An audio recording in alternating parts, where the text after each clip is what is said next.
e assim por diante, tá? Habilidoso, está acontecendo. Vamos lá.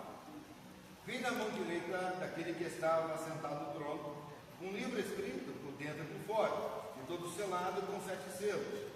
Vi também um anjo forte que proclamava em voz forte: quem é digno de abrir o livro e de desatar os selos? Ora, nem no céu, nem sobre a terra, nem debaixo da terra, ninguém podia abrir o livro, nem mesmo olhar para ele. E eu chorava muito, porque ninguém foi achado digno de abrir o livro, nem mesmo de olhar para ele. Todavia, um dos anciãos me disse: não chores, eis que o leão da tribo de Judá, a raiz de Davi, venceu para abrir o livro e os seus 7 selos. Então vi no trono os 4 seres viventes, e entre os anciões, pé um cordeiro com sangue Cristo morto. Ele tinha 7 chifres, bem como 7 olhos, e são 7 Espíritos de Deus, enviados por toda a terra. Veio, pois, e tomou o livro da mão direita daquele que estava sentado no trono. Quando tomou o livro, os 4 seres viventes e os 24 anciãos prostraram-se diante do Cordeiro, tendo cada um deles uma harpa e taças de ouro cheias de incenso, que são as orações dos santos. E entoavam um novo cântico, dizendo: digno é de tomar o livro e de abrir-lhe os selos, porque fosse morto e com teu sangue comprasse para Deus os que procedem de toda tribo, língua, povo e nação. E para o nosso Deus constituíste reis e sacerdotes, que reinarão sobre a terra. Vi e ouvi uma voz de muitos anjos ao redor do trono, dos seres viventes e dos anciãos, cujo número era de milhões e milhares de milhares. Proclamando em voz: digno é o Cordeiro que foi morto de receber poder e riqueza, sabedoria, força e honra, e glória e louvor. Então ouvi que toda a criatura que há no céu, sobre a terra, debaixo da terra e sobre o mar, e tudo que neles há, estava dizendo: aquele que está sentado no trono e ao Cordeiro, seja o louvor e a honra e a glória e o domínio pelos séculos dos séculos. E os 4 seres viventes respondiam: amém. Também os anciãos prostraram-se e adoraram. Amém. Não são anciões, são anciãos. Não te faz igual a Jônia. Vê a sua boca? Anciãos. É igual você falar cidadãos. Cidadãs. Exato. Então, a articulação da boca, ela. E vou dizer mais uma coisa, isso ajuda muito. A nossa mandíbula. Isso é um exercício muito interessante, né, irmão? Muito bem. O livro selado do Cordeiro é o que o texto de Apocalipse vai nos falar. A lição que João está trazendo para nós aqui é muito interessante. Creio que todos nós já ouvimos aquela frase: onde é que o mundo vai parar? Do jeito que as coisas estão, onde o mundo vai parar? O que essa frase significa quando você ouve da boca de alguém? Seja ela crente ou não crente. O que traz para você essa frase? Onde é que o mundo vai parar? Do jeito que nós estamos. Sobre não estar realizando. Oi? Sem controle. As coisas estão sem controle. E as coisas estão sem controle. Isso. Soa como se algo estivesse sem controle, sem direção. Ora, o caos que está, a situação que está, os problemas que estão aí, não há controle. Gente, isso viveu aquelas pessoas na era cristã. porque a atrocidade era tão grande, a perseguição era tão grande, que isto influenciava a mente e o coração das pessoas daquela época. Mas o que João vem trazer nesse texto, irmão, é mostrar que Deus ele está no controle de todas as coisas. A história está nas mãos do Senhor, ele não perdeu o rumo da história. Mesmo com todas essas atrocidades que acontecem em nosso universo. É isso que João está trazendo. E na visão que ele traz, aqui no capítulo 5, veja vocês, que João mostra exatamente essa dificuldade. Ele não encontrou, ele diz, não encontrei que pudesse abrir o livro. Olha, eu já falei aqui para vocês em lições passadas, que João está em Pátimo, João está aprisionado, João está encarcerado, portanto ele não tem nenhuma notícia do mundo ao seu redor. Primeiro porque ele está numa ilha, né, no mar, no oceano, então ele não tem contato com o mundo exterior. Então na verdade ele não sabe de nada que está acontecendo. Só que pela história, João escreveu o Apocalipse no ano aproximadamente 89 a 96, da era cristã. E exatamente nessa era, desse tempo que a igreja está sofrendo perseguição de Domiciano, né, dos imperadores romanos, a igreja está sofrendo muita perseguição. E é claro que para essas pessoas que estão sendo atribuladas, né, o mundo está descontrolado. Quem é que pode dominar e vencer Roma na atual conjuntura que ela está vivendo, no apogeu da sua glória? Então João agora vai trazer o Apocalipse, irmão, e ele vai exatamente trazer essa palavra de esperança, de fortalecimento, porque ele vai exatamente falar da evidência do senhorio de Cristo, do controle que ele tem sobre todas as coisas, né? Ou seja, Jesus ele é apresentado como o Cordeiro. E aí você fica pensando assim, mas o Cordeiro morreu, o Cordeiro foi sacrificado, então acabou tudo. Não, não acabou tudo, porque o Cordeiro ele se transforma no leão, porque o leão de Judá tem a vitória. O leão de Judá foi vitorioso em toda a sua conquista. E veja, irmãos, então que João ele começa a trazer aqui uma descrição, né, falando exatamente, tá? Porque no verso 4 ele chora, diz, eu chorava, porque ninguém foi achado digno, né, de abrir o livro, nem mesmo de olhar para ele. Então João está vivendo esse momento conflitante na sua vida, tá? Ou seja, o Cordeiro, ele está mesmo sofrendo, mesmo sofredor, ele está aparelhado de vitória, de conquista. Ele vai trazer aí, por exemplo, que ele está aparelhado para destruir a oposição que fazem, né, ao seu reino. Ele tem o quê? 7 olhos. Eu já falei para vocês aqui do número 7, tá? E o que significa o quê? Plenitude, perfeição. Então ele tem amplitude, ou seja, ele tem um olhar sobre todas as coisas. Esses 7 olhos significa exatamente isso. Ou seja, a universalidade de Deus sobre o universo e o controle que ele tem sobre todas as coisas. Então isso representa da parte dele a vigilância, o cuidado, a observação, né, que Deus tem de todas as coisas que está no universo. E aí veja que João vai dizer que diante desse quadro haverá uma grande celebração, haverá uma grande festa quando o Cordeiro ele toma o livro. Ou seja, quando o Cordeiro abre o livro e ele sela depois desse livro, isso mostra a celebração. E aí vocês vão ver que há um canto, há um louvor. Olha aí o verso 5 do capítulo 2, ou melhor, verso 9, verso 10, que ele vai falar, e entoava um novo canto, né? Depois dele descrever esse Cordeiro, o que ele faz, né?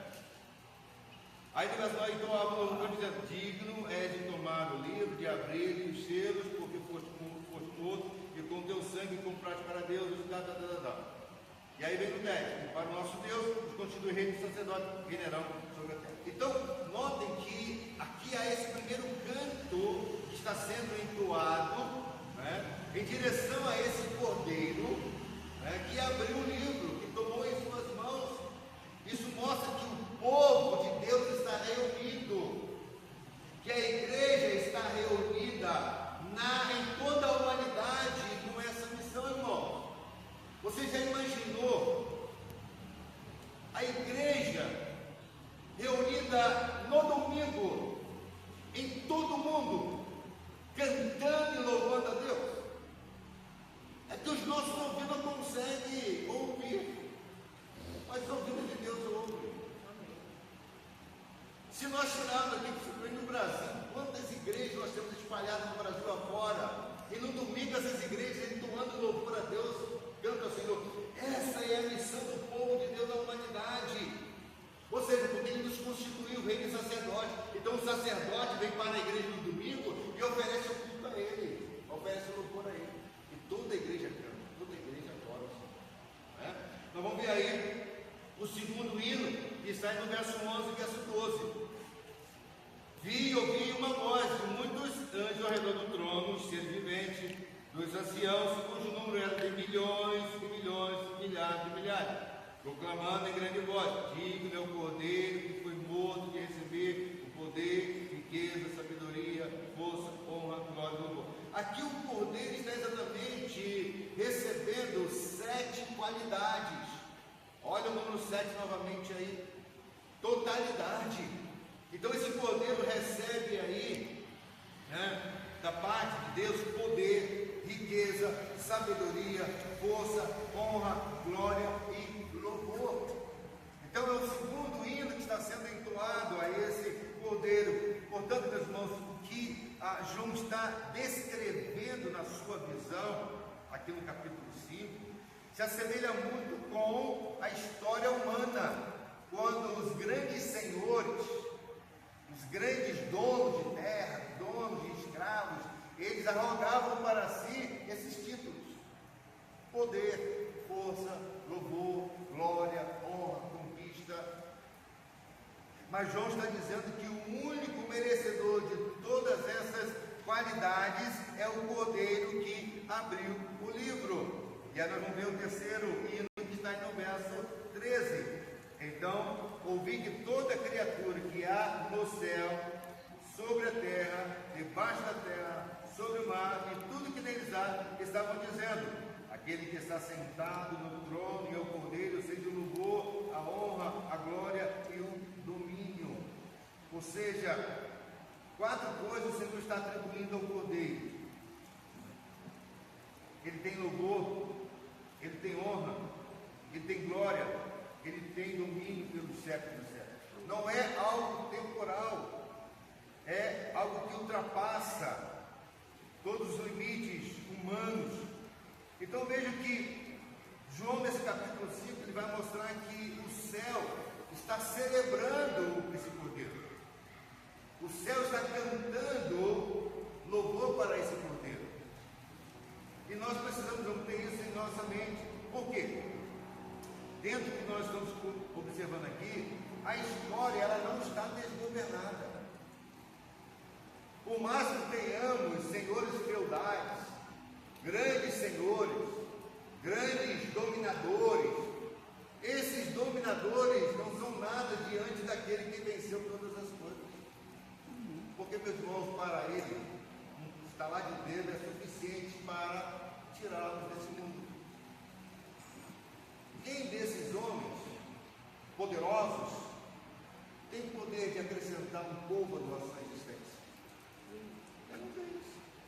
Então, o tempo que eles têm de poder, de força, de glória, é um tempo que está sob o controle, sob o cuidado do Senhor. Então, essa visão que João traz aqui no capítulo 5 é uma visão confortadora, né? Ou seja, o grande soberano, o grande Senhor, é Ele quem governa, é Ele quem dirige todas as coisas. E não o imperador de Roma, como naquela época não estava imaginando.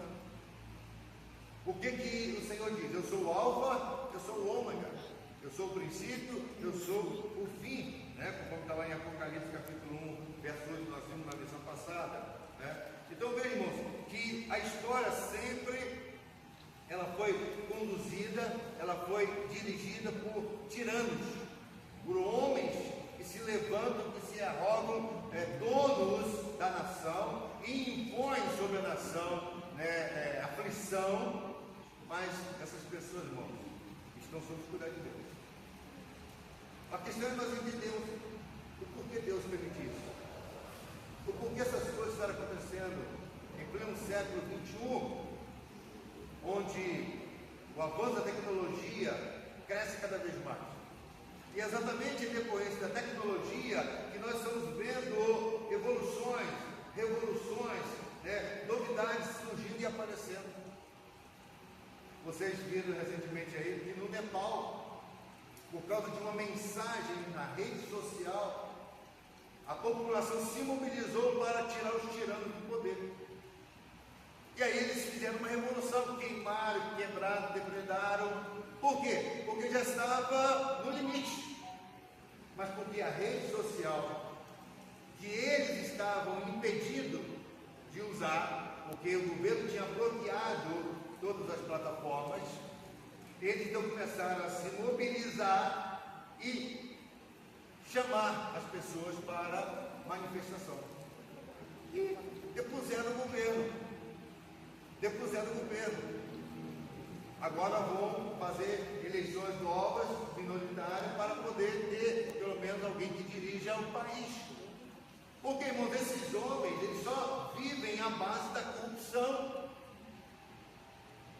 à base do dinheiro fácil. E eu pergunto, para onde esses homens vão levar esse dinheiro todo? Porque está lá nas Ilhas Caimãs, está lá nos bancos europeus. Daí o que adianta tudo isso? Morre aqui, vai ficar tudo por aí, porque não vai conseguir levar nada. Não são como os faraós que sepultavam tudo com eles na sepultura. Também assim a coisa funciona, né?